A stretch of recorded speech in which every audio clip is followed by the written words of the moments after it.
Film ini dibuka dengan memperlihatkan seorang profesor yang sedang membuat sebuah boneka, tapi isinya pakai mesin, jadi kayak robot boneka gitu. Saat selesai membuat boneka itu, sang profesor menaruh sebuah benda semacam jimat di depan boneka tadi, dan film pun dimulai. Suatu hari, tali yang mengikat boneka itu pun putus, dan akhirnya dia terjatuh, dan sempat menyenggol jimat tadi. Tapi tiba-tiba si boneka menjadi hidup, dan dia jadi kebingungan. Lalu di belakangnya tertulis angka 9. Nomor 9 juga melihat ada mayat di sana, dan itu adalah si profesor. Dia telah meninggal sekarang. Nomor 9 lalu membuka jendela kamar itu. Kemudian kita diperlihatkan di mana kota yang mereka tinggali telah hancur. Saat itu, nomor 9 melihat ada sesuatu di jalan, dan dia berusaha memanggilnya. Tapi nomor 9 ini tidak bisa bersuara. Alhasil dia memasukkan jimat tadi ke dalam badannya, lalu turun ke bawah untuk mencari tahu apa yang ia lihat tadi. Saat berjalan sendirian, nomor 9 melihat ada cahaya, dan dia ketakutan melihat cahaya tersebut. Saat cahaya tersebut mendekat ke nomor 9 memukulnya, dan saat dilihat itu boneka yang sama sepertinya, dan dia adalah nomor 2. Tapi karena nomor 9 tak bisa bicara, nomor 2 mengambil kotak suara dari boneka anak-anak dan memasukkannya ke dalam nomor 9. Alhasil, dia pun bisa berbicara. Dan nomor 2 juga sangat senang ketika tahu nomor 9 memiliki jimat itu. Namun saat mereka sedang ngobrol, tiba-tiba ada sesuatu yang menuju ke arah mereka. Dan nomor 2 menyuruh nomor 9 untuk bersembunyi. Dan benar saja di sana ada robot monster yang langsung menghajar nomor 2. Si robot monster kemudian mengambil jimat yang jatuh dari tangan nomor 2. Dan juga monster itu menyadari kalau ada boneka lain di sana. Tapi untungnya nomor 2 mengalihkan perhatian robot monster. Dan alhasil nomor 2 digigit dan dibawa pergi dari tempat itu, meninggalkan nomor 9 yang bersembunyi ketakutan. Singkat cerita, si nomor 9 pingsan dan terbangun di sebuah ruangan, di mana di situ ada nomor 5 yang memperbaiki lengannya. Saat nomor 9 dan 5 membicarakan tentang nomor 2, nomor 1 datang dan marah. Lalu nomor 9 bilang kalau mereka masih ada kesempatan untuk menyelamatkan nomor 2 yang diculik. Tapi si nomor 1 melarang itu, dan juga nomor 8 datang. Si nomor 8 ini bodyguardnya si nomor 1. Kemudian nomor 9 dijelaskan tentang apa yang sebenarnya terjadi. Nah, yang terjadi sebenarnya adalah para boneka yang berjumlah 8 ini terbangun ketika dunia ini telah mengalami peperangan antara manusia melawan para robot. Kemudian para robot menyebarkan gas beracun yang membunuh semua kehidupan dan menyisakan para robot dan juga boneka berlapan ini. Kemudian nomor 1 menuntun mereka ke tempat persembunyian mereka sekarang ini dan menunggu perang berakhir hingga dunia semakin sunyi, dan yang tersisa sekarang hanyalah si binatang buas atau robot monster yang kita lihat tadi membawa nomor 2. Kemudian si nomor 1 menyuruh untuk tetap bersembunyi, dan juga kita tahu kalau nomor 3, 4, 7, dan sekarang nomor 2 telah menghilang.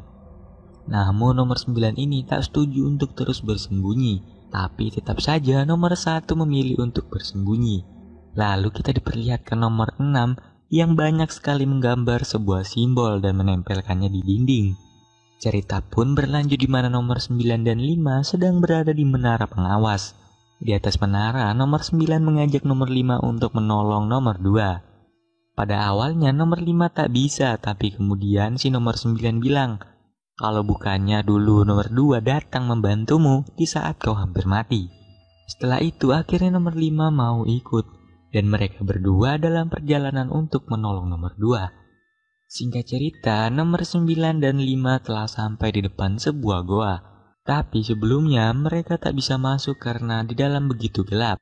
Kemudian nomor 9 menemukan sebuah ide dan mereka menggunakan sebuah bohlam untuk menerangi jalan mereka ke dalam. Saat mereka masuk, di luar ada sosok misterius yang melihat ke arah goa mereka. Kembali bersama nomor 9 dan 5, mereka masuk ke dalam ruangan sunyi. Dan akhirnya mereka menemukan nomor 2 yang dikurung. Tapi ternyata di sana juga ada si robot monster. Saat nomor 9 dan 5 berusaha menyelamatkan nomor 2, robot monster menyadari kalau ada sesuatu. Dan akhirnya nomor 9, 5 dan 2 ketahuan. Saat mereka terpojok, ada boneka lain yang menolongnya dan berhasil memenggal kepala robot monster. Kemudian saat boneka misterius itu membuka topengnya, ternyata dia adalah nomor 7. Kemudian mereka pun bergembira bersama. Tapi kemudian entah apa yang terlintas di pikiran nomor 9, dia mengambil jimat aneh itu kemudian memasangkannya di tempat yang ada di sana. Dan seketika benda itu menyala dan menghisap jiwa nomor 2. Lalu benda itu menyala dan ternyata benda itu adalah sebuah robot monster raksasa. Nomor 9, 5 dan 7 pun berusaha melarikan diri dari kejaran si robot monster tersebut. Setelah berhasil lolos dari kejaran si robot monster, nomor 7 mengajak mereka untuk ke suatu tempat yang mungkin mereka bisa menemukan jawabannya di sana. Sementara itu, si robot monster telah membangkitkan pabrik dan dia membuat sebuah robot monster dari tulang manusia dan juga besi. Di tempat lain, nomor 9 dan 5 dibawa ke tempat persembunyian nomor 7. Dan ternyata di sana juga ada nomor 3 dan 4. Yang ternyata 3 dan 4 itu boneka kembar. Di sini si kembar banyak tahu tentang simbol aneh yang dari tadi kita lihat selama film ini.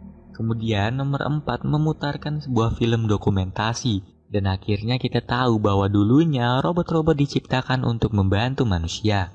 Dan robot monster yang tadi kita lihat itu adalah semacam otaknya, atau yang membuat robot-robot lain. Pokoknya si robot mata merah tadi itu kayak tuannya gitulah. Kayak bos. Nah, kemudian para robot membantu manusia dalam peperangan. Tapi malah balik, para robot menyerang manusia. Dan perangnya malah menjadi perang antara manusia melawan robot.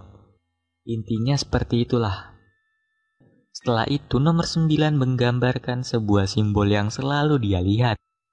Lalu nomor 5 bilang kalau nomor 6 selalu menggambar simbol itu dan berniat kembali ke tempat nomor 1 untuk melihat gambaran nomor 6. Cerita pun berlanjut di mana nomor 5 dan 9 kembali ke tempat nomor 1. Sialnya saat mereka menemukan gambar nomor 6, mereka dibawa oleh nomor 8 dan nomor 1 tentu saja marah kepada mereka berdua. Kemudian di sini nomor 6 memperlihatkan gambarnya kepada nomor 9. Dan tentu saja di sini nomor 1 tak suka akan hal itu. Dan setelah itu nomor 9 berani menentang nomor 1. Karena menurut nomor 9, nomor 1 itu penakut dan bisanya cuma bersembunyi. Lalu saat berdebat, tiba-tiba sebuah robot pterodaktil datang menyerang mereka. Mereka semua pun berusaha kabur dari tempat itu. Di saat yang tepat, nomor 7 datang menolong. Kemudian, karena kerjasama antara mereka semua, robot monster pterodaktil berhasil dikalahkan. Akhirnya, mereka pergi dari situ karena markas tempat nomor 1 telah habis terbakar. Film kemudian berganti memperlihatkan sesuatu yang terbang dan membawa kepala pterodaktil tadi ke tempat bos robot monster. Bos robot monster kemudian melihat ada tubuh nomor 2 di sana, lalu mengambilnya. Shin lalu berpindah bersama boneka nomor, di mana mereka telah kelelahan dan juga terluka. Di tempat istirahat mereka, nomor 8 disuruh mengawasi daerah luar. Sedangkan nomor 9 dan yang lainnya mulai menemukan jawaban dari semua masalah ini. Dan lagi-lagi, sedikit perdebatan antara nomor 1 dan 9. Kemudian nomor 9 bilang kalau dia harus kembali ke ruangan pertama ketika dia terbangun. Kembali di luar bersama nomor 8, ia menyadari ada sesuatu yang sedang mengintai. Dan dia juga bertemu dengan nomor 2. Tapi nomor 2 kelihatan aneh dan juga dia memancarkan cahaya ke arah nomor 8. Di sisi lain, nomor 1 yang mengomel sendirian karena masalah ini melihat nomor 2. Tapi si nomor 2 kemudian menghipnotis si nomor 1. Para boneka lain yang mendengar teriakan nomor 1 langsung pergi untuk menolongnya. Di sana ternyata badan nomor 2 nyambung bersama robot creepy. Kayak kelabang gitu, serem banget pokoknya. Dan juga ternyata nomor 8 disekap di dalam tubuh monster kelabang. Saat nomor 1 hampir dimasukkan ke dalam tubuh monster kelabang, boneka lainnya datang menolong dan berhasil membuat monster kelabang kabur. Tapi gantinya nomor 7 diculik. Saat monster kelabang telah pergi, nomor 1 terus-terusan mau mencari tempat yang aman untuk bersembunyi. Sedangkan nomor 9 mau melawan balik untuk menyelesaikan masalah ini. Singkat cerita, setelah menghanyutkan mayat nomor 2, mereka kembali melakukan penyusupan ke tempat bos monster untuk menyelamatkan si nomor 7. Sedangkan di luar, nomor 5 menemukan sebuah rencana untuk membantu nomor 9 yang masuk sendirian. Sementara itu di dalam pabrik, nyawa nomor 8 diambil oleh robot bos. Ketika giliran nyawa nomor 7, nomor 9 datang membantunya dan berhasil membunuh robot monster kelabang. Saat berlari keluar, ternyata rencana nomor 5 adalah membawa tong yang berisi minyak untuk digelindingkan dan dilemparkan korek supaya meledak di dalam pabrik tersebut. Dan ternyata rencana itu berhasil dan meledakkan seluruh isi pabrik tersebut.